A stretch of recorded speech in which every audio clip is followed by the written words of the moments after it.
In this TigerFleet Management 2-minute tip, we're going to look at the repair request screen. Now you might call it a fault report or you might have your own name for it, but a repair request is a place where you lodge a fault or repair with a vehicle that needs to be monitored or evaluated before the repair takes place. Now we're going to use this vehicle here. We're going to create a new repair request. We're going to enter our details, the date that the repair request was lodged, gear fault, and we're going to decide whether it's an immediate, monitor, or defer.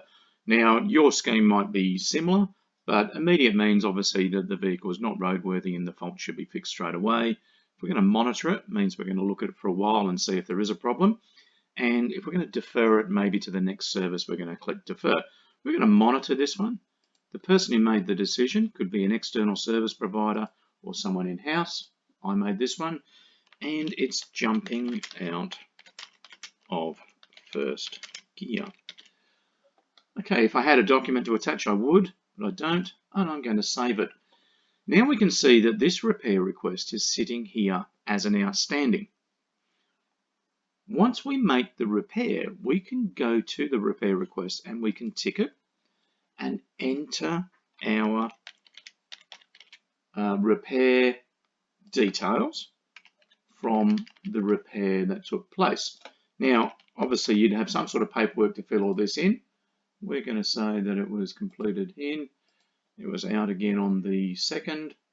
It was down for 24 hours, but because we had it fixed under warranty, it cost us nothing. Obviously, you can do that. The repair was made by this company, and the details were replaced.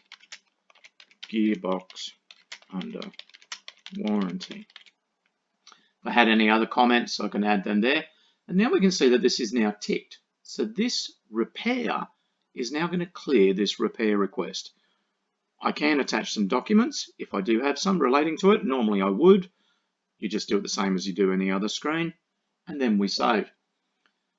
Once we've saved this, we cancel out of that. If we go now back to the history tab, we can see the old repair request sitting in there. We can see the outstanding that there isn't any anymore. And if we go to repairs, we can see the repair that we just entered.